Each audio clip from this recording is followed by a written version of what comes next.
I just realized this week my SA has become abusive plus 2-year update. I am not the OOP. OOP is Sad Panda 2017. Trigger warning. Alcohol addiction. Abuse. Less than. I just realized this week my SA has become abusive. Posted to R. Just Know So. Original post December 29th. 2019. He's just drunk. He didn't really mean it. He doesn't really feel that way. He's just projecting. I wrote down everything he said to me a few nights ago. And some that he's said in the past that I've never been able to forget. Ouch. The drinking is the only issue in our marriage. But I can't be with someone who talks to me like this. I know why he drinks. I know how much he hurts. But there's nothing I can do if he won't take steps to get better. He's sober right now, with no memory of any of the things I've written. This morning he's kind and self-aware and thoughtful. This is the SA I want forever. Relevant comments. Hellkick. It's time to leave. You can't save someone who doesn't want to be saved, and you don't owe it to them to stick around until they finally pull their head out of their ass. Jilly Bean 0519. Unfortunately, if he does not get help for his drinking, you will not get the man you want. You will get to keep the abusive asshole. My husband is a recovering alcoholic and has 5 years sober. He was a functioning alcoholic since we met in 1996. Please understand, he did not get sober for me. He did not get sober for our children. Nothing I said mattered. Nothing I did mattered. He got sober when he hit bottom. Period. He will tell you that he got sober for himself. Alcoholism is selfish, and so is sobriety, because it has to be. Otherwise it doesn't work. But if you listen to anything I have to say, go. Do not wait around for him to realize how much his drinking hurts you. He won't. Don't think you can change him or make him realize he needs help. You can't. Don't drown waiting for him to realize he is holding you both underwater. If he gets sober someday and you want to see what, if anything, is still there, great. But do not expect anything will change until he is completely broken. Also realize that bottom looks different for everyone. If you're lucky, he will just get tired of being sick and tired. But for some it is jail. For some it is a DUI. For some it is killing someone driving drunk, and for some, like my uncle, it's death. The doctor said if you keep drinking you will die. He died 6 months later. Horribly, in a care home of cirrhosis. You matter. You are important. You don't deserve this. Stop setting yourself on fire to keep him warm. Update 2.5 years later, July 18th, 2022. It should have been titled, I finally understand that what my husband does is abusive. I left within a month of posting. I did delete the link to the pictures of what I'd written. I was incredibly overwhelmed at the time. If you're struggling with whether to leave or stay, start writing things down, especially when it hurts. Particularly when it's the same hurts over and over again. Once I could see it, tangibly, I couldn't stay. I moved back to my parents 3 weeks before lockdown. February 2020. It saved us both. I can say with absolute certainty that one or both of us would have died if I had stayed. He went to rehab a week after lockdown. I approached therapy and healing like a full-time job.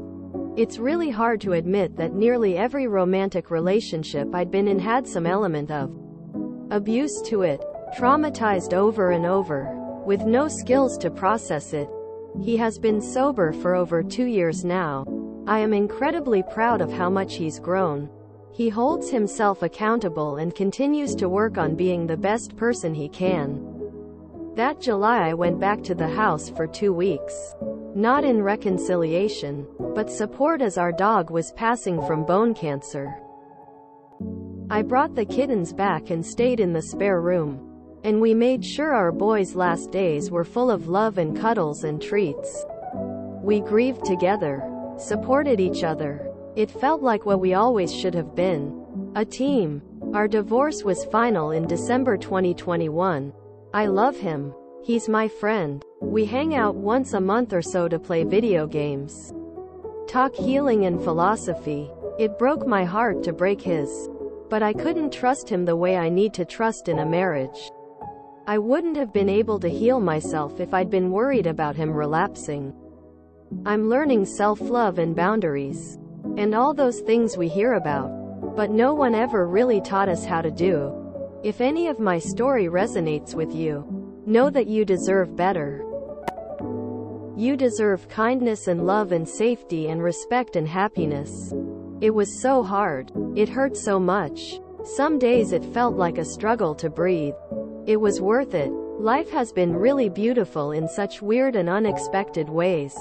Relevant comments. Brainy Brink. Beautiful. I'm so happy you found peace. Digital Girly. Wow. What a great story. I mean, not the catalysts that led to these changes. The actual changes though. Outstanding. Internet moms everywhere approve. Good for you. Herafortea. I'm so proud of you. I am not the oop.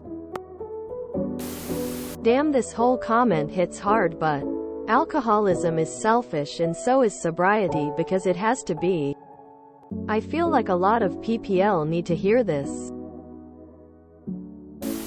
She took a brave step that a lot of others in her position would not. Amazing, she saved them both. I really like how well this ended and how healthy their relationship is now.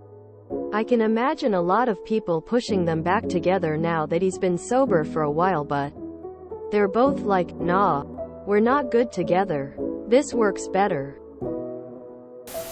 My father was an alcoholic. Hit bottom when he spent a night in jail for a DUI.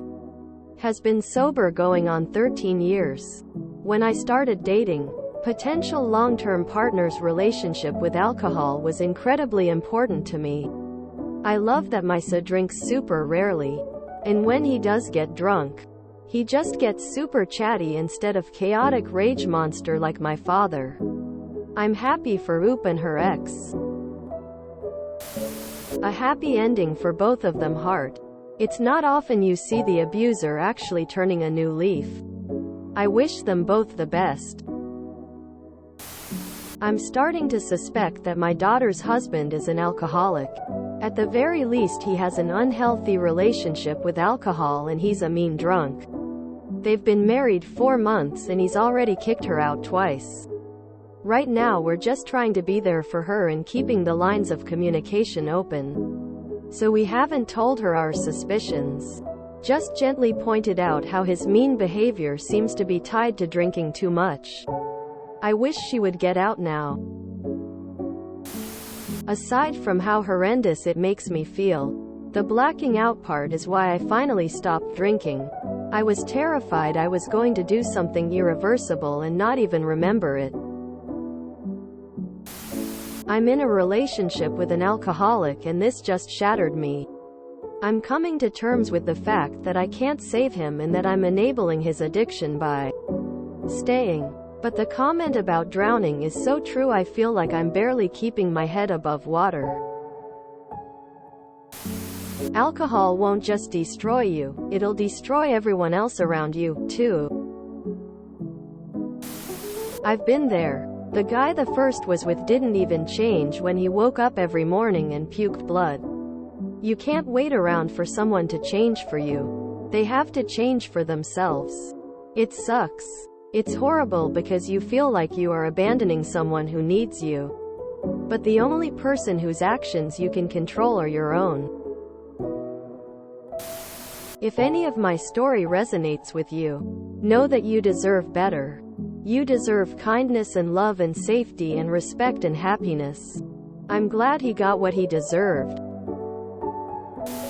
I was married to an abusive alcoholic narcissist for 5 years.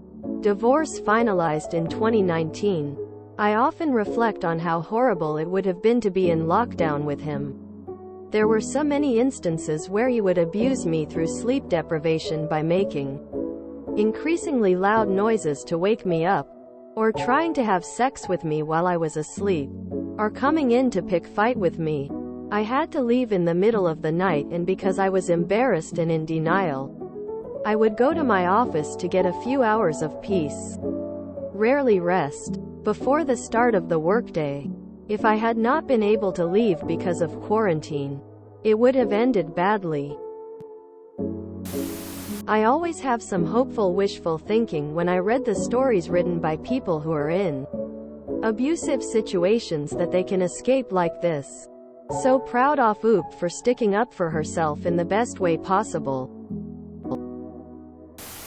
It's good to see both people in this story take ownership and control of their situations, and while it's a shame they couldn't salvage their romantic relationship, it sounds like everything went as well as it could, which is always positive for a BORU post. That's a happy ending in my book. I'm from a small town that used to be industrial and now has nothing but gossip and drinking. I once counted up how many people I'd known who'd died from alcohol-related illness. I stopped when I hit double figures. You wouldn't even have guessed a lot of them were alcoholics because they had such a tolerance built up. I see posts like these and remember my ex got a girlfriend immediately after me. I wonder if he just abused me or if she also took 2 years to realize he had a problem. It's a weird thing knowing you can't help someone else avoid your mistake because you'd just be the crazy ex. Maybe she was worth changing for. Who knows? But damn, I hope to never see her post on Reddit. I am literally going through this right now. He's been an alcoholic for 20 years. I didn't listen to all the red flag when we got together 6 years ago. He's been sober for 8 months, but the trust is gone, and I know I will not be able to vulnerable enough to trust him again. I lost my partner from the many breaches of trust that came with her alcoholism. Trust matters. It is important. It needs to be nurtured, cared for, loved. She thought it just existed as part of the marriage. No dear. It broke and we couldn't repair it. Stop setting yourself on fire to keep him warm. Dang, this one hit home. If you enjoyed this video, please check out our playlists full of similar content. Epic Ericast is like doom scrolling for your ears. Please like, share, and subscribe.